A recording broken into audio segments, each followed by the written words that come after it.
Evaluating expressions, lesson B notes example number 4. Example number 4 is extremely similar to example number 3. Again, I've got two different variables, plugging in two different values and simplifying. So for A, I'm going to start with 4, and then I've got a variable, so I put parentheses, plus 3, and then I got another variable, so I put parentheses. I'm going to go ahead and do the same thing for B.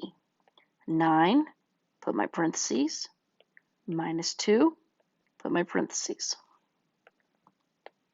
Okay, for A, R is 2, so I'm going to put a 2 in the first parentheses, and T is negative 1.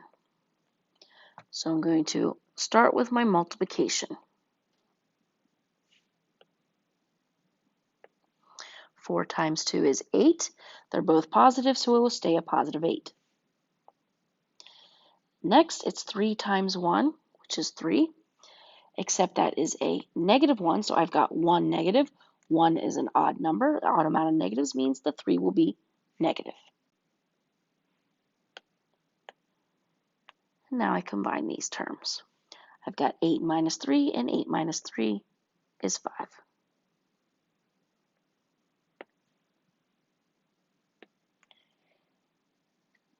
So again, plug the numbers in, multiply, then add, or subtract, depending on what the signs are. All right, for B, plug the 3 in for the W. Plug the negative 5 in for the Z. And I'm going to start with my multiplication. So I'm going to multiply these two numbers together, then I'm going to multiply these two numbers together. And again, I'm going to put the squiggly line because that minus sign in front of the 2 means that 2 is negative. So when I multiply, I want to make sure I'm multiplying by that negative 2. So 9 times 3 is 27. They're both positive numbers, so it's going to stay positive 27. Then 2 times 5 is 10. And I've got 1, 2 negatives. 2 is an even number, so that means my 10 will be positive. Last step, combine these. Try that again.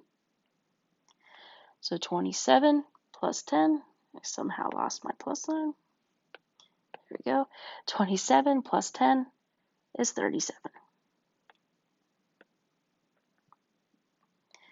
Now, what I want to point out here is, if you notice in this problem, it started with a plus sign, but once I multiplied, it became minus. And on this one, it started with a minus sign, but once I multiplied, it became addition. So do not just write down the signs.